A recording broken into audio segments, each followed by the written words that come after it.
Right, let's get on to the speakers, what you're really here for now. And first up, we have Sean Moore. Sean's a director at the Cambridge Strategy Centre, and he's led projects for more than 50 blue chip clients across numerous sectors, both nationally and internationally, in both public and private sector. He's a specialist in facilitating teams and individuals to achieve better performance. He founded Cambridge Strategy Centre back in 1996. That was after a decade on the boards of leading international advertising agencies. So Sean, over to you, please, to tell us about team strategy, leadership and teamwork and so on. Over to you, Sean. Thanks, Martin. Good morning, everyone, whoever and wherever you are. Three big words: strategy, leadership and teamwork are pretty chunky subjects in their own right. So let's cut straight to what I think is the heart of the matter. The most critical question for a business to answer, whether it's a hungry startup with a world-changing idea or a well-established business seeking new ways to grow, is who is on my team? And if you're asking that question, you're likely to have that scary title, leader or founder, and it's very common for entrepreneurial leaders to focus most of their initial thinking on what their business is or is not. After all, don't these questions sort of come first? Questions like, what business am I in? What's our product? How will it be different and relevant in our marketplace? Where can we get funding? How do we scale up? All absolutely crucial, vital questions to ask. But they can form a kind of trap, because they divert time and energy which ought to be focused on thinking long and hard about your business partners. Businesses that don't carefully think through the question, who is on my team, usually stoke up trouble for the future. There can be very painful, time-consuming and money-burning business divorce further down the line. Therefore, the central problem in creating a winning team in the post-pandemic future, I think, will be exactly the same as creating a winning team in the so-called pre-pandemic past. Namely, how do you lead and build a successful team from the word go, if you're a startup business, or keep on building and leading if you're established? I've just written down three essential rules. It was a great discipline getting 10 minutes from Martin, because the big subjects don't fit easily into 10 minutes. So I've boiled it down to three rules to help you to get your team members or your team partners right. Rule number one: pick your team members for truly complementary skills.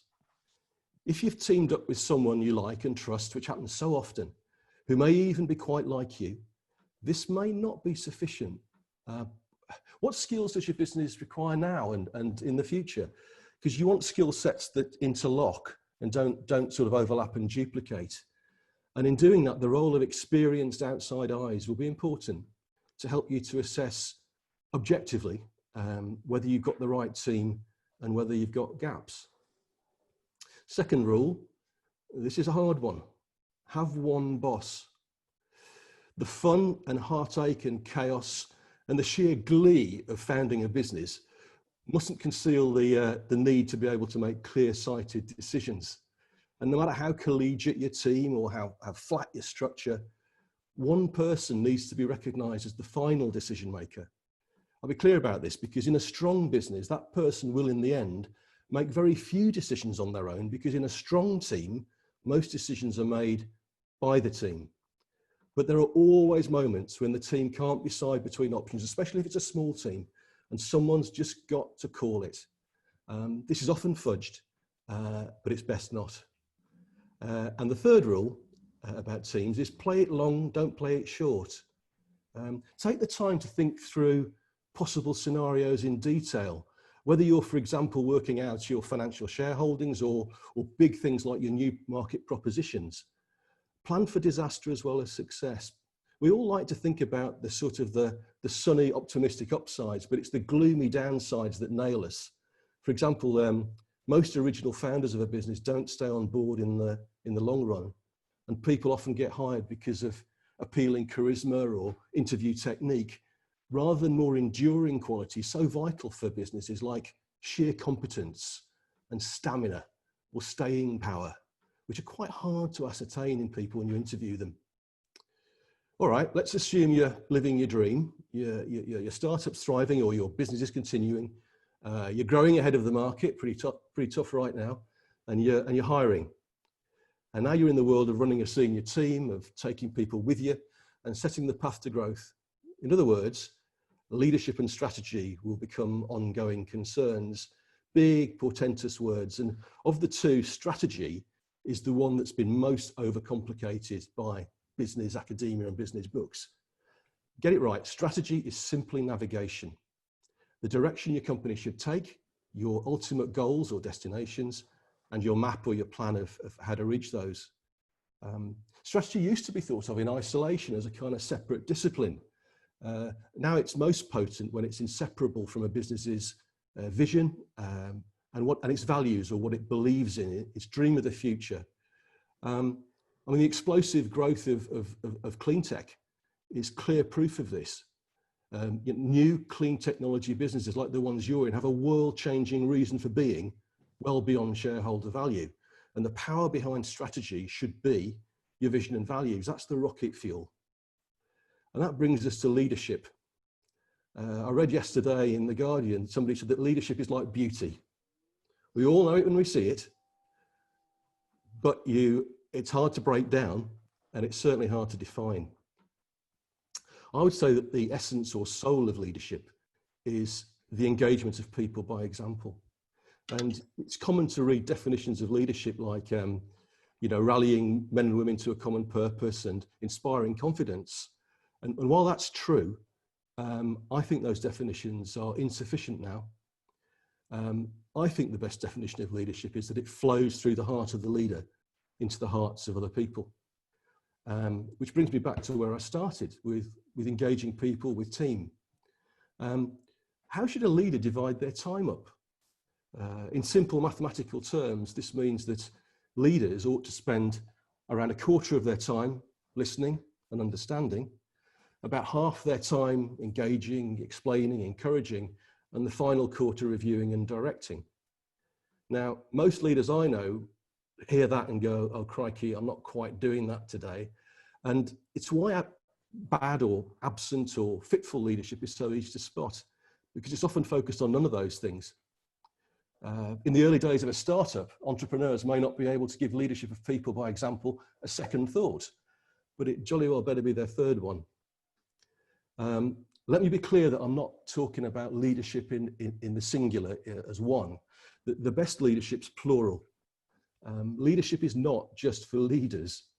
It can be learned and leaders can be trained. And while leaders may be born with the qualities that we commonly associate with leadership, like presence, energy, communicating persuasively, leaders are forged and leaders are made by personal experience from which they learn. In this sense, leadership is really for all. And the strongest organizations and teams have leaders and aspiring leaders at every level. Leaders are made and not born.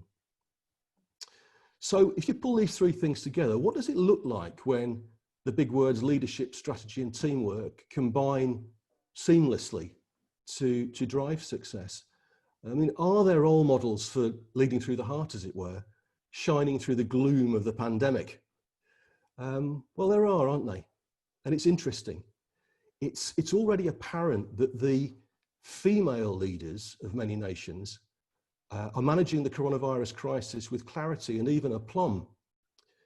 Very few nations with female leaders have done badly, unlike many of their male counterparts. Now, how can this be? When men have got so much more experience of leading. They've had centuries of it, really, and to hone those leadership skills. Why are so many male national leaders, including the so-called leader of the free world, coming up so very short? Let's look back a bit. Earlier this year, in what feels a bit like prehistory now, we heard the good news that the number of women on the boards of FTSE 100 companies had more than doubled in a decade to 30%. But why is this good news beyond the important question of addressing gender imbalance? Do women bring different qualities of leadership than men. We've done research amongst 100 male and female CEOs on this delicate subject. But when you get down to it with them, down to brass tacks about what they really think about this question, basically male leaders often think that female leaders are better because they have certain qualities that they actually don't have themselves. They tell the truth in ways that don't offend. They're better able to balance a whole variety of factors more quickly and more holistically, whereas guys usually go for the angle. Women are more adroit at looking across different contexts, and they're more empathetic without expressing undue feeling, notably bad temper. They can be pretty decisive, brutally decisive even, and waste no time. So what the CEOs say is that the most desirable qualities of a leader are listening, bottoming questions in depth, communicating naturally and clearly, working inclusively and empathetically, and above all, having the courage to make the big, correct decisions early on in ambiguous circumstances. And if you look at the two countries, so look at New Zealand and Germany, very adroit handling of the crisis by Jacinda Ardern in New Zealand and Angela Merkel in Germany. And you'll see demonstrations of all those qualities I described, but in completely different personalities. And this is important. It's the qualities that count. The individuality is crucial too, because it's the way they do it according to the same values. And in the end, whether you're a male or a female leader or founder, it's the ability to make more right decisions than wrong ones when the way's not, obvious, when advice is conflicting and external pressures are mounting, that sets apart success from failure in any walk of life. And I think all of us, want that kind of success.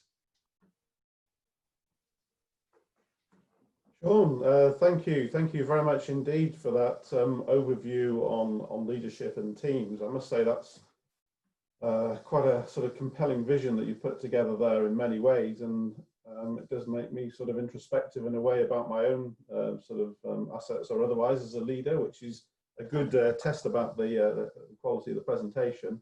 But interesting as well, your case study looking at the leaders which have done well from a country's perspective in the current pandemic. But that does sort of lead me to think that, what about the countries that are not doing so well at the moment, in so much as you can compare them?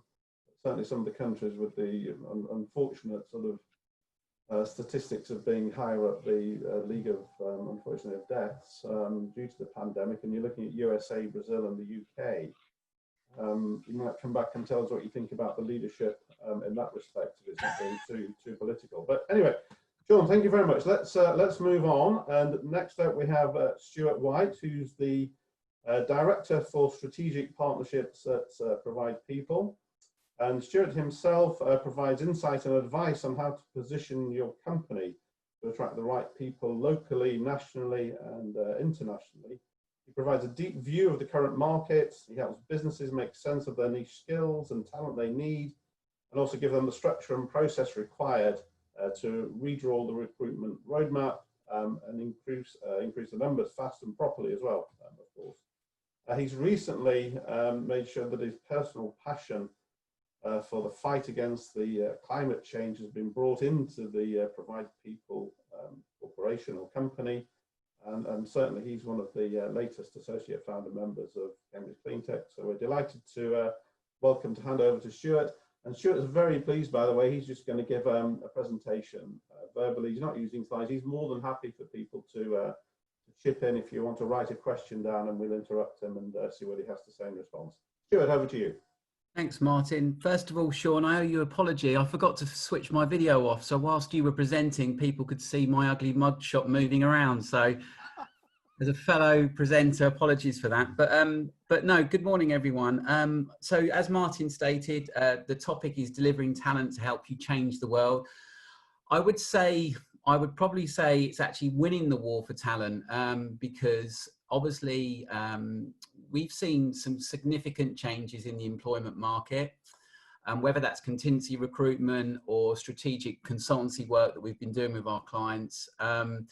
Significant changes, unfortunately, that, there's been a mass shift of an increase in unemployment. The candidate market certainly has increased in the number of individuals that are actively out there and looking, but it does pose different challenges. And what I thought would be useful today is to just talk to you about, even pre-COVID, the common mistakes that we see a lot of clients make during the talent attraction piece and the recruitment piece. And clearly, just to be clear, talent attraction and recruitment are two different things. And I'll try and get to that later on, assuming I've got a bit of enough time. So just cutting to the chase, typically when we arrive on site or whatever is presented to us, one of the first things that is overlooked a lot is the focus on candidate experience. And candidate experience has many different facets, but it's a very, very valuable piece to get right in any recruitment campaign or when you're out and working on talent attraction. It's important to get candidate experience right, obviously, because clearly you want to win the war for talent and you want to secure the best people. Get that right. High success rates of actually securing these individuals. But more importantly, it builds your employment brand out onto the market. So when you go back out to the market, if you've worked on your candidate experience, clearly it gives you then a better opportunity to secure more people further on. And by candidate experience, it can be anything. It can be what types of job descriptions you've put out, whether you've just put out a PDF shopping list of the requirements you need, all the way up to a video job description, which a hiring manager can shoot, giving a candidate some real insight into what the organization is about before they even come in to meet you. It can be the content that you put out into the market. It can be the style and the tone and the narratives of the adverts that you're pushing out to try and attract people. And then there's the big piece around candidate experience in terms of what happens when they walk through the door, or what happens obviously now during the COVID period and post-COVID when they're on a video chat. So who are you sticking in front of these people to do the assessment, to actually sell to them? So candidate experience, definitely overlooked. It's a real must to want to focus on that, okay, to get that right, because that can have a serious impact on your ability to hire. Moving on quickly, lengthy time to hires. We see a lot of clients typically way over engineering their recruitment process. I think in a startup environment, there is typically a tendency to over engineer because you want to protect yourselves. You don't want to hire the wrong people and you can't afford to make mistakes. I'm not suggesting medium-sized companies and large companies can do that, but they have the capacity and bandwidth to maybe roll the dice on individuals, whereas smaller businesses have to get it right first time. But rule of thumb, get your recruitment campaigns down to within 30 days. And by that, I mean time to hire from when a role goes live to when an offer is accepted. If you can work in that period, then you're doing some really good stuff. The reason why it's so important to have these time to hires down is because it is still a very, very competitive market. We're definitely in an uncharted territories at the moment, but the war for talent is actually increased. It is certainly the case that there are more candidates looking for employment opportunities. I would say, and I have to be careful what I say here because it is a sweeping statement and it's not a one shoe fits all, but the quality of individuals has certainly decreased in the open market. So the challenge now is, how do you go into the passive market, i.e. how do you talk to candidates who are not actively looking and try to pull them into your organization, bearing in mind that most employers at the moment, if they have made redundancies, are doing absolutely everything in their power to hold on to their very best people. So it's becoming tougher. You need to get your recruitment time to hire down because the longer these campaigns take, the harder it is to secure these individuals, especially with the demand still in the market, because companies are still hiring and actually the virtual environment is making it easier. Another big topic that we're confronted with a lot is social media. Frustration in the sense that our social media campaigns don't seem to be yielding the results that we need. We're not seeing the footfall of individuals come to our organization, whether that's through LinkedIn, through Twitter, Facebook, even Instagram. Social media is a really tough one to crack. It takes time. It can't be won overnight. And it has to be social.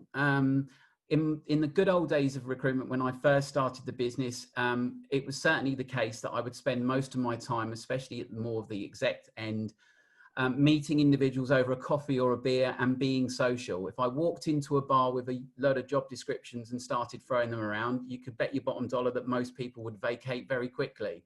You can't do that in the social media world as well. You've got to build confidence, you've got to build trust, and you've got to share your experience. So it does take a bit of schmoozing and wooing those individuals before you go in for the kill. On the note of agencies, obviously there's been a big movement for recruitment to be moved internally, and I have seen it work certainly, and it can work very well as long as you hire the right types of people. But if you do use agencies, then don't consider them to be, which most clients tend to, because obviously they have sometimes bad experiences, a necessary evil. If you use an agency, then definitely work with them in partnership. Give them the opportunity to make a placement. Give them every opportunity to understand your business and bring them close in, as close as you can, because clearly there is no point in engaging with them if you're holding them at arm's length. You don't give them contact to the hiring manager. They're just obviously sitting behind HR. They've been given a shopping list or a job description and told to find some CVs. It's not the way to do it. You need to embrace the agency, bring them in close, give them an opportunity to do some good business with you. And then when you go back to them the second or the third time, you can bet your bottom dollar that they clearly will have put you at the top of their list, and you will start to see some really good results from that agency. I would say, just to be cautious, if you are using agencies and you have a PSL, make sure it's not lengthy. Work with 2 or 3 suppliers. Give them exclusivity over vacancies, because that clearly will entice them to want to work for you and put you at the top of their list in comparison to their other clients. But make sure, whatever you do, that you police how they take your company to market. If you don't, and it's a mixed message, it can destroy your candidate pools. It can tarnish your EVP, your employee value proposition. And it's really important, especially when you're at startup, because you don't have bottomless pits. And once your candidate market has been touched with various messages from various agencies, you can't necessarily go back to it. And if you have to re-engineer it, that can take a lot of time and clearly a lot of money. Recruitment teams, in-house recruitment teams. It does work, and absolutely, I think there is a time and a place for them. But if you have aspirations to want to bring recruitment in-house, I would strongly suggest hire the right people to do it. There's been a big movement in the last 5 years for this to happen, and where typically in-house recruitment teams fail, it boils down to 2 things: hiring the wrong individual to do the job and not giving them the tools to do it effectively. And what do I mean by that? If you're going to bring in an in-house recruiter, bring in a recruiter. Don't promote somebody from HR into recruitment to do the job. Pay them accordingly. And what do I mean by that? Offer them a base salary, but pay them commission, reward them for making placements, because when everybody leaves the office at 6 o'clock at night or shuts their PC down if you're working virtually, you want your in-house recruiter to be in the candidate market and actively trying to headhunt people out of hours. And a base salary won't cover that. So reward them for making placements. That clearly will entice them to go the extra mile. And then you'll start to see the sort of results that you would typically get with a good agency. Recruitment versus talent attraction. They are 2 very different things, and they do become confused as 2 separate topics. Recruitment is the putting the bums on seats. Talent attraction is sharpening the sword, sharpening the axe before you cut the tree down. That is a longer play, talent attraction, and that encompasses many different things, from your EVP to your branding in the market, to how your campaigns are undertaken, to your recruitment life cycle. The talent attraction piece certainly shouldn't be confused with recruitment, because the recruitment is the final result of a good talent attraction campaign. One thing I want to just quickly touch on, just looking at time. One thing I want to touch on is diversity and inclusion. So D&I is a really hot topic, and for obvious reasons. You know, We have seen many organizations get this right. A diverse organization definitely promotes innovation. We work with some really leading edge tech businesses and R&D companies that are on that mandate to ensure they've got a diverse workforce, not because they want to tick a box, but more importantly, because they see the value in it. You have to buy into what it truly yields. And there have been numerous occasions where we, as a recruitment partner, have been on site with various clients who seem to be strangled by their own D&I policies. And they seem to be undertaking these things just to be ticking boxes, which doesn't necessarily yield the very best people, which can be quite costly because typically it doesn't work out. And then they're faced with having to go back onto the market to hire the right people for the right jobs. Employee value proposition. This is another great one as well, where we see some confusion. And also, if I'm going to be honest, window dressing. You have to work on EVP. It's the first thing that the candidate touches before they even walk into the organization to find out who you are. Typically, if it's not done well, it's either a weak message or it's a false one. It has to be built on the foundations of truth. Don't position your business to be something that it actually isn't. And certainly don't look at your competitors and tell your marketing division that you want to be like them. You need to emanate what you truly stand for. You need to emanate what you believe in, because any candidate who touches your organization will sniff this out a mile off. And it's one of the things that we often face as an issue in terms of trying to secure individuals, where quite a lot of money or time has been spent on the window dressing in the early stages of the recruitment life cycle, whether that's video content, whether that's jazzy job descriptions, whether that's money spent or heavily invested into the careers webpage or LinkedIn profile. But it's got to be consistent, and that message has to run all the way through the recruitment life cycle. So it's important that EVP obviously is consistent, and as I said, it's built on a foundation of truth. Startups, moving on just quickly, finally, in the last 5 to 10 years, there's been a massive push for startups to want to try and lock people in with equity deals. I would be really cautious about doing this now. Clearly, if you don't need to give up equity, then you shouldn't. Don't do it because you believe that it's going to lock individuals in to your organization. We've unfortunately seen many startups in the last 5 to 10 years fail. Equity deals were offered, candidates have been burnt, and often clients seem to be wanting to offer equity in favor of lower salaries. And unfortunately, due to that movement, a lot of strong individuals in the market, good candidates, have opted for that previously. Nothing has come of it, and unfortunately, they've had their fingers burnt in the process. And now they are opting for traditional base salaries plus benefits, and equity is not really.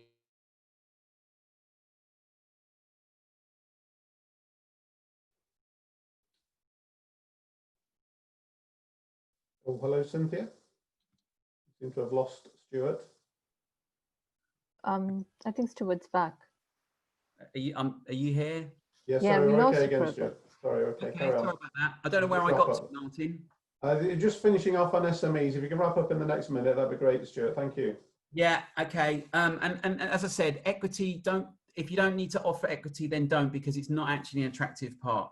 And I would also just say that, finally, just to finish on this, we are in challenging times. There are opportunities now. Don't feel put off by the fact that you think you can't hire because of where we are at the moment. The virtual environment is opening up many more facets to be able to do this. So I would use this. I would be opportunistic, and I would go out there now and try and find these people that typically you're struggling to secure. Okay, Stuart, terrific. Thank you very much indeed. That was a real insight into the recruitment market in the current climate. I think your distinction between active and passive recruitment in particular was of great interest in our current situation. So terrific. Thank you very much, Stuart.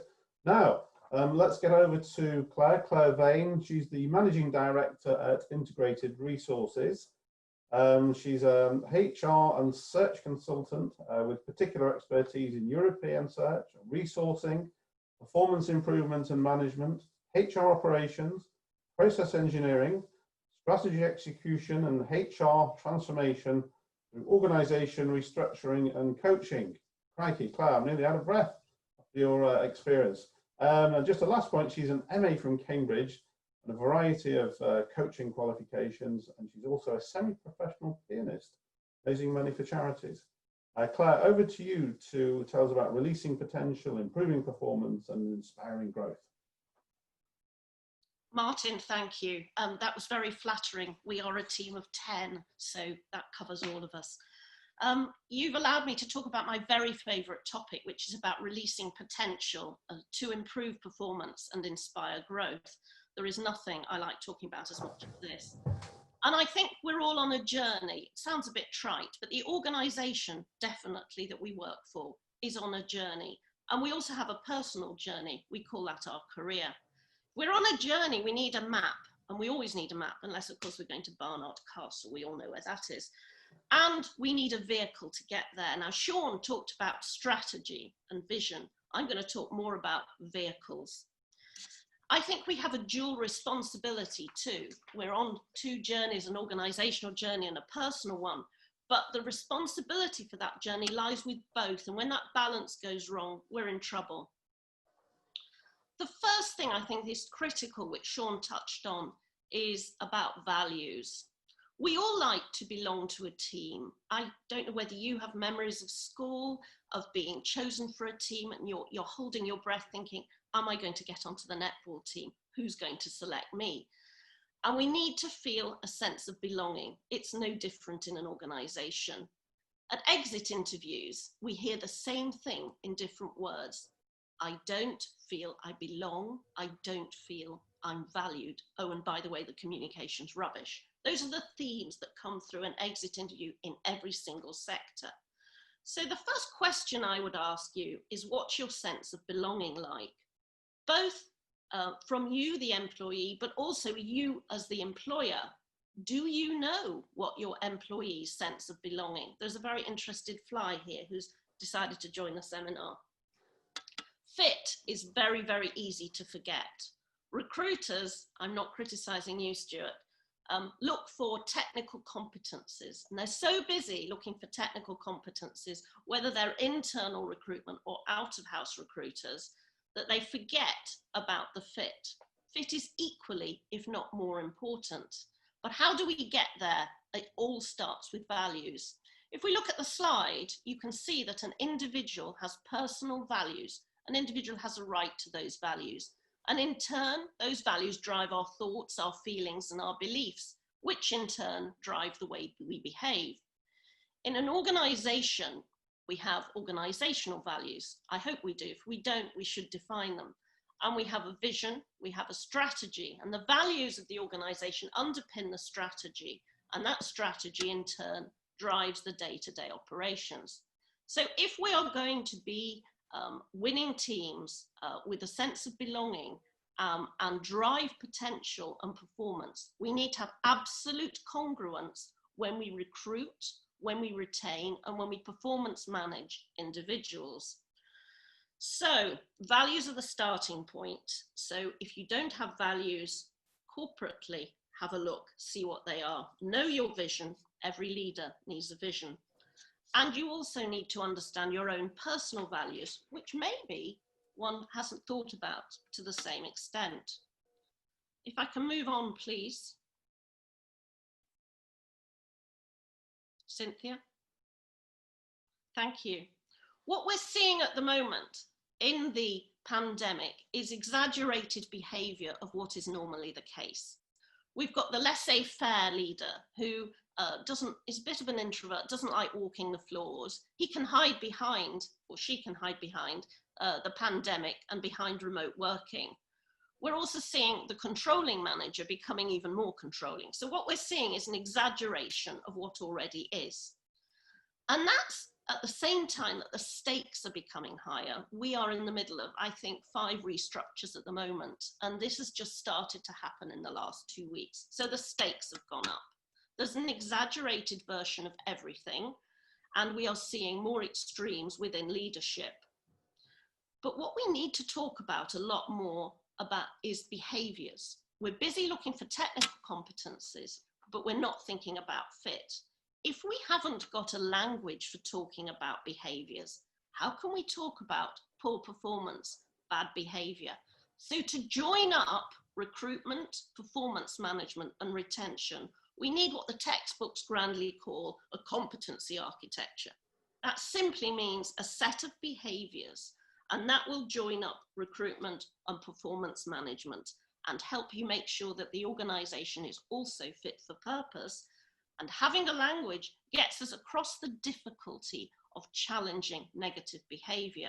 So my second proposition is have a competency framework, a set of behaviours that are articulated. If I can move on,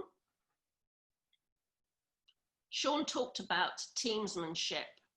Being a team is critical to making an organisation work better, to release potential. What's the difference between a team and a group? A group is a random group of people, sometimes brought together for a purpose, and they then become a team. A team has a common purpose and is heading in the same direction. These dogs look terribly hungry, but I think they're just excited. It's worth testing whether the team is really a team regularly, not just at the start of a project. Does it have a common purpose? Are you communicating enough? Is there a mechanism, even in remote working, where you can brainstorm more? There are mechanisms for doing this, but is it really the case in your organisation? If not, it's affecting the employees and also the output by the whole employer.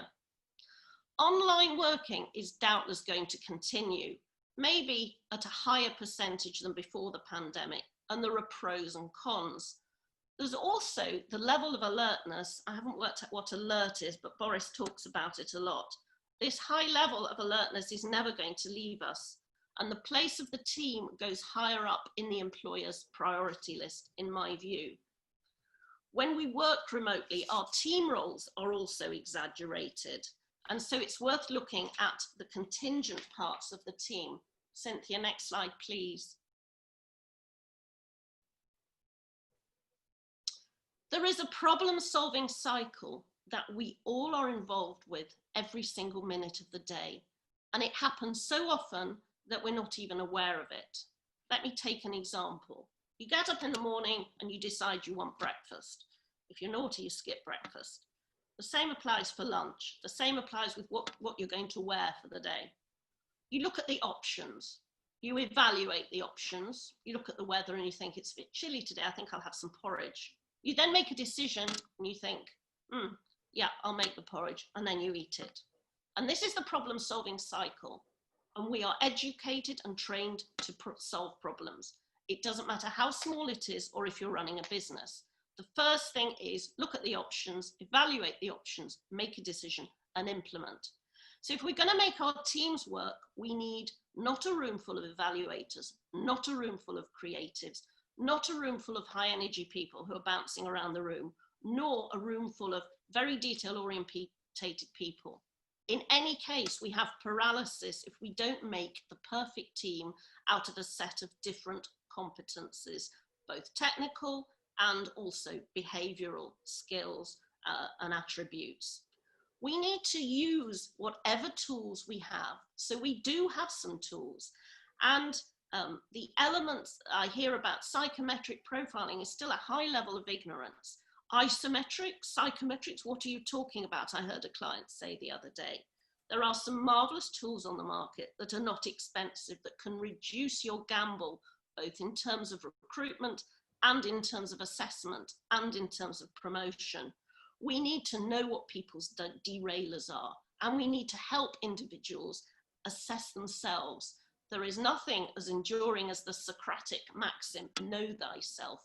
If you don't know yourself, you haven't got much hope of understanding the rest of your team. Do you know yourself enough to be really self-aware and emotionally intelligent? And do you know your impact on others? If we use a tool like Lumina Spark or Hogan, we can see people's upsides. We can see their derailers. We can also use tools to assess values and even recruit, and use them in recruitment so that we reduce the gamble. We can also use them to review the dreaded appraisal scheme so that it becomes modern, online, dynamic, and actually something enjoyed. That sounds a bit far-fetched, but it can be done. So we need to know the strengths of the team, the weaknesses of the team, and the holes. So in summary, I would say if you want to release your potential, your own potential, the potential of the organisation you work in, and improve performance and inspire growth, do your employment values for the organisation chime with those of the individuals? Do you probe and test for them? What will the pandemic have changed? Is it time possibly to reshape the organisation? And this is the moment to do it. Are your teams really teams? Are they fit for purpose now in the new era? And how can you make them be composed more effectively? So consider the components of your team too. Raise self-awareness, increase self-knowledge, and your understanding of your leaders and managers and the teams they lead. And walk the talk and talk the talk. There is no substitute for communication. Thank you. Thank you very much indeed for sharing your thoughts on bringing the team together and the various tools that you have at hand to help with that process. I must say you've started me thinking about the Cambridge Cleantech team now. There's only 6 or 7 of us, but all the same things apply. So thank you very much indeed for that. Right, now to the audience, we have time for a Q&A. So if people would like to just write down anything on the chat box, which is in the center of your console on the Zoom screen, I'll relay that out to the speakers. If you just mention, excuse me, your name and your organization and just a short question, that would be helpful. To kick us off, whilst we're waiting for anybody in the audience to participate, I did just want to go back to that point I made earlier to Sean about you were talking about the country leaders that have done well, where they are females. They seem to have done particularly well, and I was just pointing to the fact that some of the countries that currently seem to be doing less well have some of the more extrovert, shall we say, male leaders. Would you like to comment on that, Sean? I would indeed. I think I've been. Sorry. You can hear me, but not see me. I can't actually get my camera working. It's been switched off. We'll switch you back on, and we can certainly hear you anyway. It's not me. Okay, it's done by the host apparently. Okay, I'll speak from the darkness. This is a tricky one because it's important that, for me, it's important anyway that whatever political stripe you are, you look at the leadership first and the politics second, and that's very difficult to disentangle. But certainly, if you look at the qualities I listed, don't get me wrong, by the way, there are a lot of male leaders that have done really well in the crisis. They're not particularly well known in the West, but a lot of small country leaders have done very well too, that are men. But it is interesting, isn't it, that when you look at, on the whole, even though there are fewer net female leaders, they are doing much better. And the absolute nub of this is the ability to listen to complex and sometimes conflicting advice and make a call based on that advice. I mean, I don't think any leader that we've seen has had a song sheet being sung to them that said, do this is the thing to do. They'll have had multiple points of advice, but listening more and broadcasting less has characterized the successful ones. Where political agendas are taking over and dominate the, let us call it the public agenda, public health agenda, it has been argued, I personally agree with this, that's what's happened in our country, that a great deal of the apparent lagging behind other countries that we appear to be doing isn't to do with us being very different from anybody else, which a lot of people like to say. It's to do with not really listening both to experts and to what's going on in other countries. Do you know when we were laughing at in the early days to what was happening in Italy and Spain and how it was going rampant in the north of Italy, and they shut down extremely fast and effectively. Having had the doors wide open, they slammed them shut. But for I suspect, laissez-faire principles, we were very slow to respond. It's complex, Martin, that question. Okay, yes, I know it was a bit loaded as well, but it just struck me because of the way you described the New Zealand and Germany in particular, and certainly other countries are not doing as well. But anyway, thank you for that, Sean. Let's move on. I've got a question from Louise Foster. She's saying, do you think it is time for a new breed of recruitment agencies and partners focus far more on the candidates and meeting their needs rather than as is typically the approach of putting client company first? Stuart, do you want to have a think about that and respond, and then maybe bring Claire in as well? Yeah, so just to reiterate the question, I think so a tendency for recruiters for recruiters to be putting the candidate ahead of the client, I think was the question. Is that correct? Yes. Yeah. It's an interesting one because I don't think you can be successful, and this is just my personal experience of running a recruitment business, and we've got through a couple of recessions and we're doing okay so far, but I think you have to, it's equal. We're there to represent the candidate clearly, but we're also there to represent the client. It can be sometimes very difficult. It's a juggling act, but I don't think you should put anyone ahead of the other. It's equal footings. Yes, the client, I suppose, pays our bills, but our reputation can be quickly tarnished if we destroy relationships with the candidate market. We can't do our job. At the end of the day, that's the resource. Any agency, consultancy that doesn't prioritize their client, then clearly I would strongly stress not working with them. It's that straightforward. Okay, all right, thank you, Stuart. I'm going to bring Claire in a second, but I'm just going to ask Cynthia if you can prepare the 3 coffee rooms. If we don't have any other questions, we might as well break into 3 separate rooms with the 3 speakers, and individuals can have a chat with them at their own leisure. But Claire, did you want to respond? Yes, I'd see it slightly differently, and Stuart, we'll have to have a good debate about this offline. I think recruitment is very much two-way. When we do recruitment, it tends to be search rather than advertised selection. So we're using big search firm methodology, but at rather lower prices because we don't carry the overheads.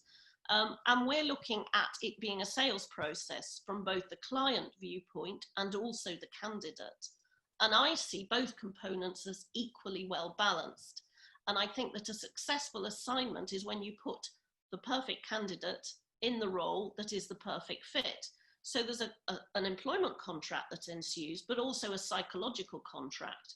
And the two-way process should be equally balanced. The recruiter's no good without the candidates, and the candidate's no good without the employers. So I think it is a two-way process. I think it needs to be balanced equally, and stay in touch with candidates, even those who don't get the role, and forge long-term relationships with employers and candidates alike. Okay, thank you, Claire. We do have another question, actually. Again, so this one to Claire and Sean. In your experience, this is from Sue Tiller. In your experience, how often do you see businesses having a very clear decision-making model that they use for teams to follow? And how often do these get thrown out of the window, these excellent processes that are in place and everybody knows about them, but they tend to or can get thrown out of the window when challenges such as the current pandemic hit? I think that's quite a poignant question. So who wants to go first? Should we bring Sean back in on that first? Yeah, sure. Hello to Sue. Yes, I think it's times of great stress where the established systems tend to get put under most strain and even damage. I mean, perfect decision-making processes, I'm always a little bit suspicious of because I don't think they exist. I mean, a perfect decision-making process, to me, it goes back to this, having a strong and unified team. That doesn't simply mean pointing in the same direction. It means complementary skills at a senior level. And at that level, you will always get debate because of proper diversity and difference, and there should be debate. It's a tricky one, this decision-making process, but I think leaders show themselves best when the chips are down, when it's not just their final decision that matters, when it's got to be taking soundings from the world as well as the inside the company itself. It's a tricky question from Sue, but there is no doubt that the people that are making the best decisions are the ones who have, I think, probably done the best teamwork and certainly shown the greatest leadership skills. Okay, thank you, Sean. Claire? Yeah, I think to make good decisions, you've got to have the right teams, you've got to have the right problem-solving cycle in place, you've got to have a competency framework, you've got to understand the language you're using, and a lot of it stems from the leaders. So if I take two contrasting organisations we might work for, culturally different, like a Cambridge College, where probably the bursar is the buyer, but the bursar also runs the non-academic functions in a college, and you compare it with a retail organisation where you've got a high energy leader, you'll get very different styles of decision making, and the leader tends to push down through the organisation his or her style. So I think an awful lot depends on the CEO. Okay, thank you very much for that. There's a further question before we break into the coffee rooms that those who want to visit the rooms. From Adrian, many people have reached out during the pandemic, underlining the benefit of collaboration across most sectors, not least and particularly the green sector. This provides a great opportunity for shaping future joint ventures, mergers. Would the panel agree? And what is the best way to exploit this? So a minute, a short, sharp answer, please, from each of the three speakers, and we'll start this time with Stuart, please. Sorry, I just had to unmute. Would I agree? Short, sharp answer, absolutely, because there are multiple benefits. If I look at it from a recruitment perspective and sharing resource, we're starting to work with organisations at the moment in which they are collaborating on R&D projects, but also on resource. So they are sort of cross-pollinating, they're utilising internal resources in various other organisations as a shared collaboration. So I think it can work really well. Clearly has to be policed effectively, but it's certainly one way of I suppose, bypassing the route of taking expensive day rate contractors into the business when you can actually collaborate with other organisations to be able to share your internal resource without the cost associated with it. So I think it works really well. Okay, thank you, Stuart. Sean, over to you for your 1 minute quick response. We're going to see more of it. The same, we're going to see more home working. We're going to see a lot more collaboration. Collaboration sometimes happens when people see great advantage, but it usually happens when people have to. And we're in a moment now when people have to. And I think it also happens to be the right thing to do as a business model anyway. In a world of constrained resource, you've got to look at strategic partners. That's the important thing. It's the question about team and fit and values again, which I think everybody's touched on who's spoken. You've got to get those things aligned when you put businesses together, because it's astonishing how in the same sector, it always staggers me that businesses can be so different, yet doing roughly similar complementary things. So getting the culture to mesh is the central source of competitive advantage in doing that. And yeah, let's see more of it. Okay, thank you, Sean. Last word from Claire. I will comment on what I've seen that is starting to happen. We're getting a huge acceleration of sophistication within organisations. There is greater cross-fertilisation already happening. There are more partnerships. There are novel ways of looking at how you develop people, and therefore not spending money and doing them in a more making things develop in a more creative way is very important. And I think if we carry on remote working, we're going to carry on with that exponential increase of cross-fertilisation and sophistication. Okay, thank you. Thank you very much, Claire, and to the other two speakers as well. I think I've just used the chairman's prerogative because, of course, Cambridge Cleantech is very much at the heart of the sustainability and impact sector. So, yes, I mean, if I can just cast your mind back to before the pandemic, people were sticking themselves to trains in London. There were forest fires in California and Australia.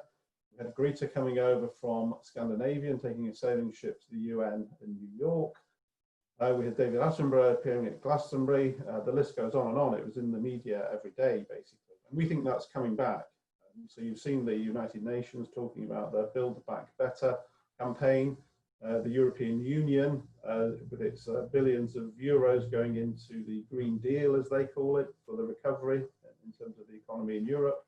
As I mentioned at the outset, Rishi, our Chancellor, now talking about a green industrial revolution in the UK. So we're very much at the heart of that. We're almost in the middle ground between the policy sort of coming down from the top and this groundswell of issues coming up from the community from below. And we've seen an increase in membership. I mean, we did our sort of homework and our contingency planning when the lockdown started. And we did a worst case scenario. What if we don't get any money from tomorrow? How long can we last? And all that sort of thing, which companies have to do. But we've been heartened. We've seen a lot more innovators join, and we've also had more of the professional, larger companies join as well. So I think that's proof positive of a good outcome for the future. And I'd like to finish, I think, on that positive note. So I will just say thank you to our 3 speakers this morning. Our next event is on the 2nd of July, looking at the response of the construction industry to the pandemic. That's another 11:30 kickoff for that particular webinar session. But let's now, if you so wish, if you would like to click on the 3 links and join Sean, Stuart or Claire in any one of those 3 coffee rooms for a bit of individual networking with smaller groups. So I'll hand over now. Cynthia, is that correct in terms of instructions, please? Thanks, Martin. So just to let you all know that you don't need to enter your email ID or download anything. So you just have to click on the link. So I hope to see you all in the coffee room shortly. Cheers. Thank you.